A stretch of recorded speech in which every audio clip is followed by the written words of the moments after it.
So Cass found a Dark Lord's Prayer. I didn't realize it, but apparently it's on Pinterest. Okay. And I'm going to have to set the phone off over there because I'm going to have to hold the phone relatively close to my face in order to be able to see the words well enough to try to read this.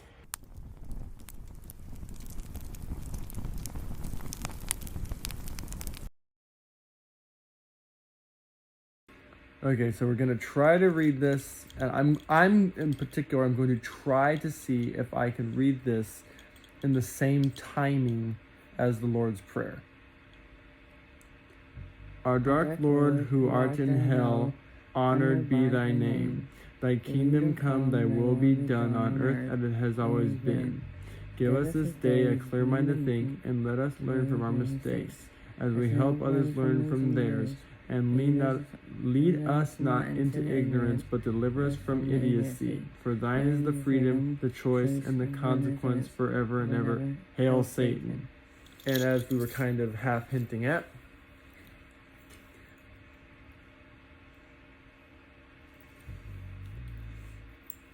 unfortunately for a lot of people who I have been conversing with recently, this to me used to simply be a symbol of connection with Cass.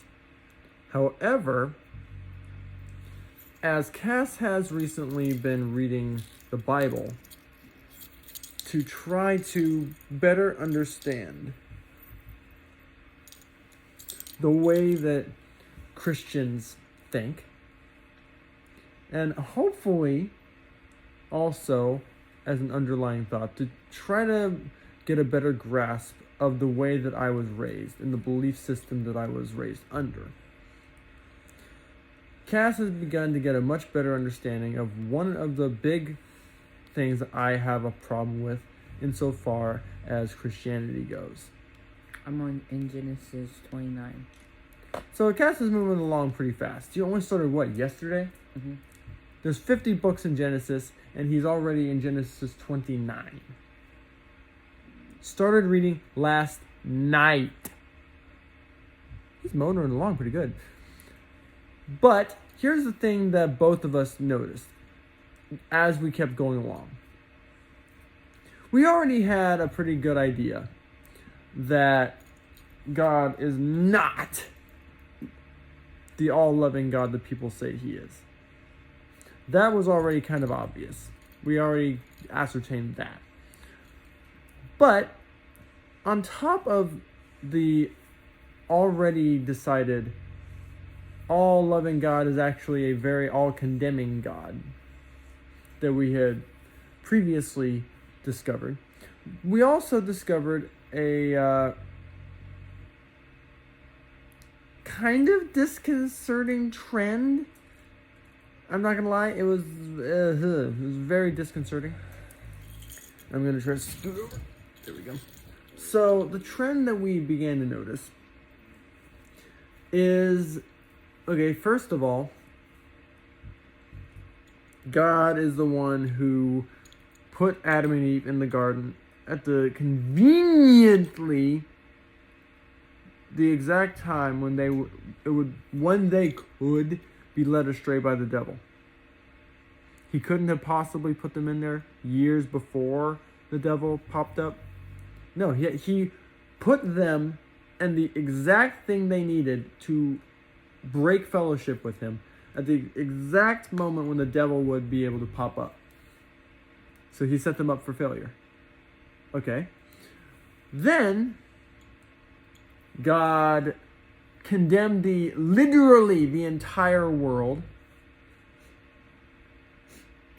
and spared one man and his immediate family. Here's the part about this, and I have not mentioned this to Cass, so some of this stuff is going to be brand new to him. So you're willing to spare one family. You're willing to spare all of animals.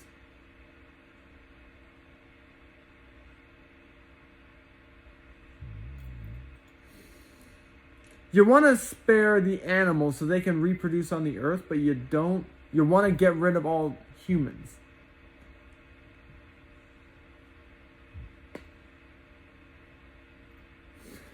But here's a few things that people don't think about with that story. And yes, this is basically me doing Sacrilegious Sunday about Noah's Ark, by the way. So, how many people have actually bothered to read the story of Noah's Ark? Some people have read the story, and they know he had 2 of every kind. He was in an ark for 100 days and 100 nights, blah, blah, blah, blah, blah, blah, blah.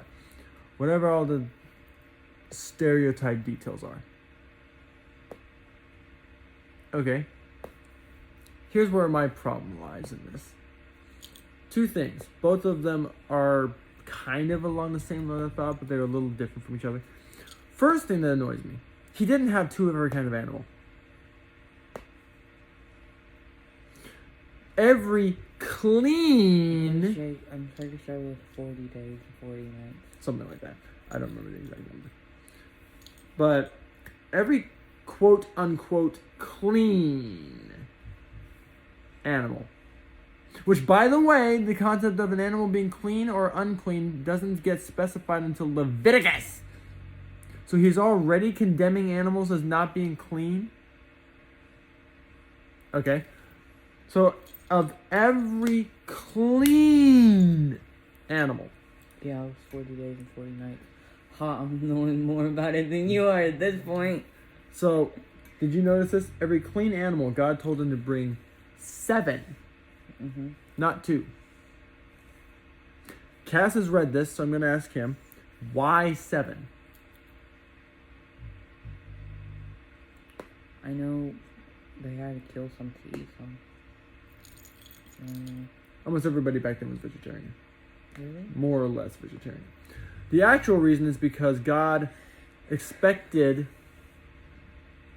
the humans to take animals and sacrifice them as soon as they got done. So the humans had to be extremely careful to make sure that they left 2 of every kind of clean animal.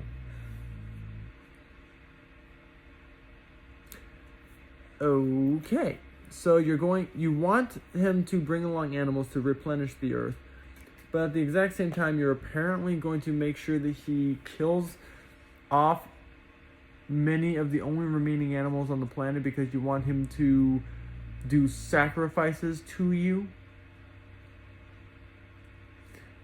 That seems a little bit arrogant, if you ask me.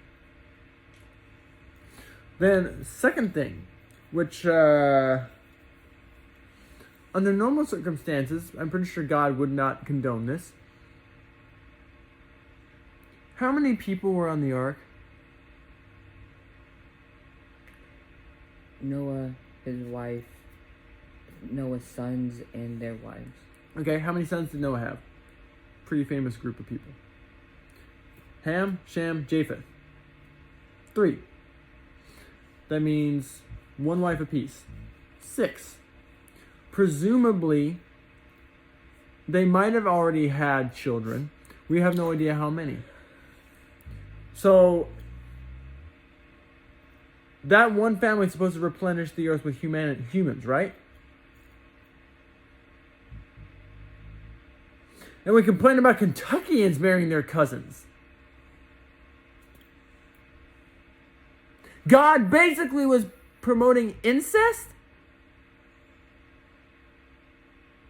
And in that particular case, apparently Christians give them a pass because they're the only humans that are around anymore. Just bring in an extra family! But it already started off with incest because of Adam and Eve. Yeah, so apparently this concept is fine. And it was if it's in Genesis. And it was an incest again in Genesis again because of what happened with Cain and Lot. Abel. Oh, Lot. Yeah. So, oopsie, that was my bad. So, basically we're seeing a bunch of God and Christians apparently have this habit of saying being that okay with incest in the Bible. if it's in the correct circumstance, apparently incest is perfectly fine. How come God and Christians get to choose when incest is fine, but nowadays it's completely wrong? Hypocrisy, double standard, and arrogance again. Then, the overall concept that apparently God is an all-loving God, but He killed off humanity because it was not in his image. The entire planet's worth of human beings, God condemned every single one of them. Well, not every single one of them, because he didn't condemn Noah's family. Honestly, he probably did condemn Noah's family, but because they were his immediate family, he put up with it because he knew he was going to have to find a way to replenish the earth anyway. So, God did not condemn the bare minimum number that was required to bring humans back. When in reality, guess what God has to do? And God even commented on this later with Moses. He didn't use this wording because I can't remember what the wording is off the top of my head. But he basically said, "It has repented me that I have brought these people out of Egypt. I will wipe them from the face of the planet and will start new with you, Moses." So God has this habit of getting irritated with his people and wanting to eradicate them completely.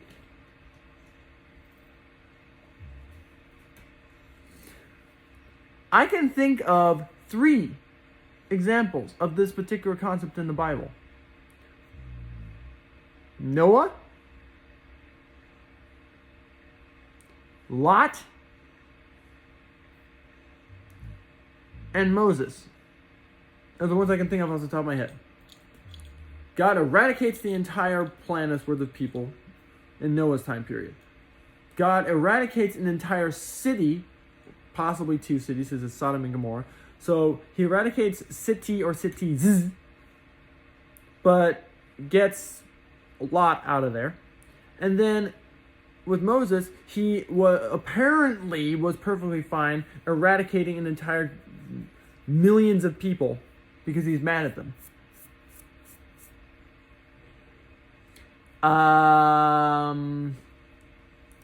You probably haven't gotten this far. Oh, you definitely haven't gotten this far because you're not in Exodus yet. So, in the story of Moses specifically, since right now I'm on the topic of God being willing to eradicate people. In the story with Moses, guess why God was mad at the children of Israel? Mm-hmm. Because Moses had been up on the mount for basically a month. They had no word from God. Because God's messenger, the person who told the children of Israel what God was wanting them to do, what God was saying, was Moses. So you basically have gone radio silent on the children of Israel for a month. The children of Israel point blank said, "We know not what has become of Moses." This is not a very uncommon problem with God. He has this very big habit of not telling people what his timing is, and then getting upset with them when they get impatient. God's outside the realm of time. An entire eternity is like a blink of an eye to him. Humans, on the other hand, actually have to spend their entire existence in the realm of time. To them, the blink of an eye is literally the blink of an eye. Time actually means something to us down here on Earth. God apparently doesn't have a very easy time comprehending the fact that we human beings need things to be in human being format in order for us to be able to comprehend it. No, we're just supposed to blindly accept it. So there's my basic little pet peeve rant finished. God has a habit of being perfectly fine eradicating people because he gets annoyed at them for not just blindly doing what he wants them to do. All-loving God wants to wipe entire people groups off the face of the earth.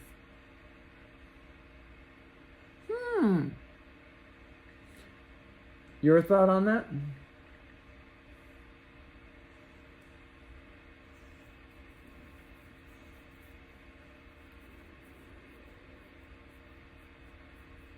Your thought? I'm trying to be respectful. Maybe I shouldn't.